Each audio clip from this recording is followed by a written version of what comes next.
So dito nga mga sir, magpapalit tayo ng gulong sa TMX 125 Alpha natin. So bali naka bulldog tire po kasi siya. Yung harap natin 6080 na Maxxis. Tapos sa likod magpapalit po tayo ng 7080. Ayan, na Maxxis din. Tapos yung sprocket kasi nito size 42 sa likod. Magpapalit tayo ng sun, yung araw, na 36 teeth. Ayan. Tapos itatop speed na rin natin mamaya, no. So gagamit tayo rito ng KRX na interior size 2x17. Ayan, kinakalag na ni Boss Yano. So bali magbabawas din tayo sa kadena kasi malaki tong dati eh. Kasi pang sidecar yung setup dito sa sprocket sa likod. May malalim sa gitna. Asal yan. Bakit ah?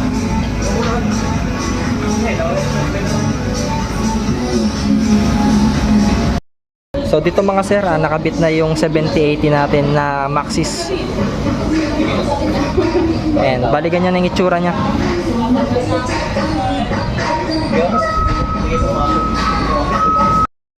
So dito ilalagay na rin natin yung 36 teeth na sprocket.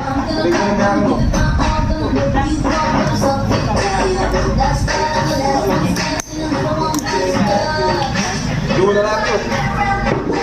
Lahat kapon. Ha? Wala. Para tubig muna. Ha?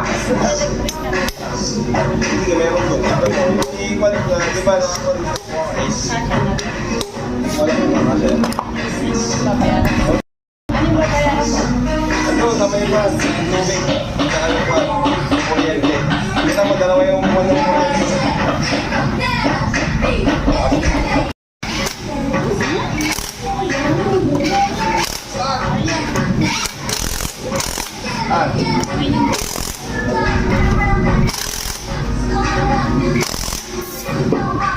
Ayan, okay na. So dito ikakabit na.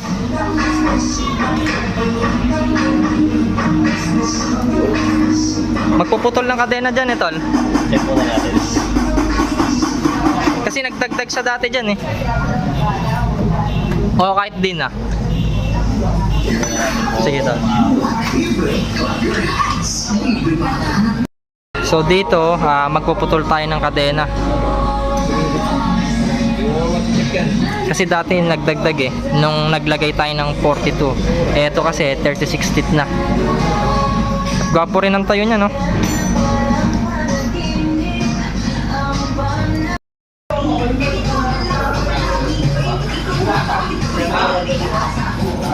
Ayan na, bali 3 kadena yung binawasan.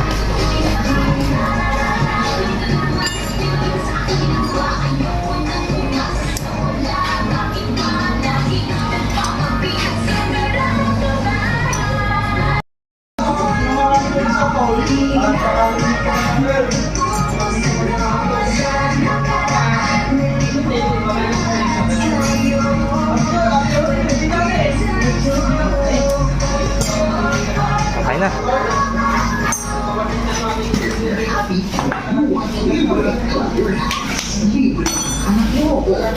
Para sa iyo ang best installment free basta sa Suki Appliance. Gwapo ng tayo, no? No, tol? Gwapo ng tayo, ne? 12, 30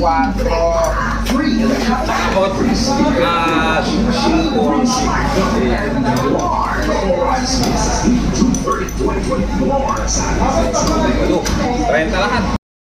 Gwapo ng tayo niya. 70-80 sa likod, 60-80 sa harap.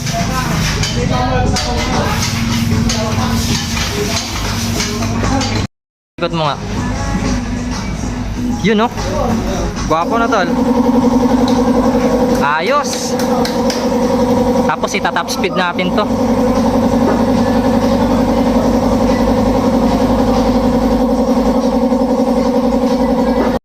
So dito nga mga sir, nandito na tayo sa pinagtatop speedan natin, no? Ayan, so wala ganong dumadaan dito. So pakita ko lang ulit yung setup natin. So bali naka disc brake tayo sa harap. Yung gulong natin 6080 Maxxis na gulong. Tapos Vans Boy na rim. Ayan. 1.2 yata tong harap, tapos 1.4 sa likod. And then naka RCB tayo na caliper, lighten disc na 200mm yata to. And then hydraulic clutch. Tapos naka Pyto po tayo na ignition coil, 7,400 terawatts na output ng kuryente. And then naka Yutaka contact point. Tapos semi flat seat. Ayan, nakatabas tayo, semi lang.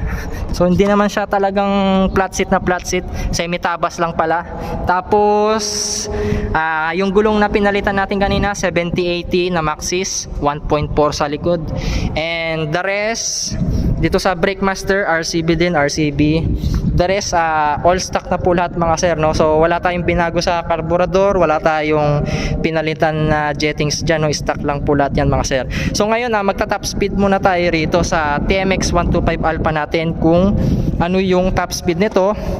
Tsaka tignan natin kung malakas siya sa arangkada o dulo. Bali yung primary sprocket natin, size 15 po siya, tapos 36 yung likod natin, 36 teeth. Ayan, so wala na tayong iniba dito mga sir. Tara, let's go. So ito, medyo mahangin po siya mga sir pag ganito yung hangin, no? So try muna natin ng pag ganito kung ilan yung top speed nya. Tapos babalik tayo rito. Tapos pag ganun yung hangin pasalubong, so mababawasan tayo ng speed.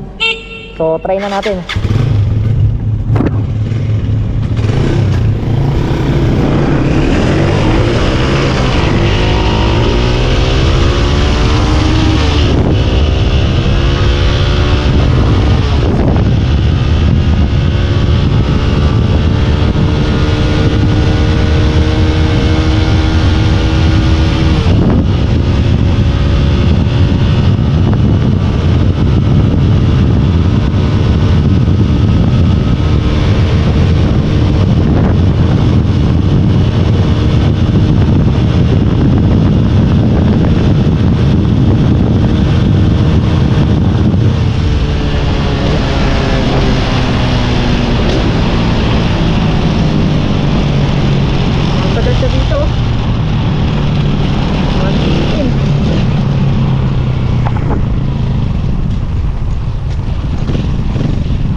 Naghahalangan ako.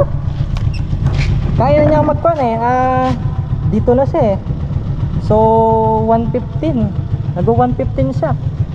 So kaya niya pang mag 120. Kaso natatakot ako, gumagalaw-galaw na rito So, sobrang bilis, gumaganon siya So makikita nyo sa video natin, no? So dito sa setup na to, kaya niyang nag 115 po siya, no? So pag tresera tayo, ay kwarta, nandito na siya sa 90-100 eh. So nung nagkinta na tayo, ayan, kaya niyang mag 115. So nakita nyo kanina, gumagalaw-galaw yung harapan sa sobrang bilis, no, nakakatakot. Kaya niya pong mag 120. So nag-minor na lang ako. Ayan, natakot na tayo, no. So baka mapano pa tayo. So kaya niya pong mag 120 mga sir, pero hanggang dito lang yung sinagad natin, 115. So kung makikita ninyo dito, nag-stop na tayo rito eh, nag-miron na tayo rito eh. So kadalasan pinapabot po natin yan hanggang dulo dito. Ayan. So sana po nakakuha kayo ng idea dito mga sir, dito sa setup natin sa TMX 125 Alpha, no. So single lang to, 115 yung top speed niya, kaya niya pong mag 120. So ayan, napakalakas. Bale 60 kilograms lang po tayo mga sir, no. Ayan, the best tong setup na to. So wag niyo sana kakalimutan na mag-subscribe sa channel natin and i-click yung notification bell para sa tuwing nag-upload po tayo, kaya lagi po kayong ma-notify at lagi kayong updated mga sir, no? So kung gusto nyo bumili ng mga pyesa, mag-iwan po tayo ng link dyan sa baba, no, sa pin comment at dyan sa description box para pag-click nyo po, rekta Shopee na po kayo. And yan po mga sir, thanks for watching po, no. I know gold is not enough.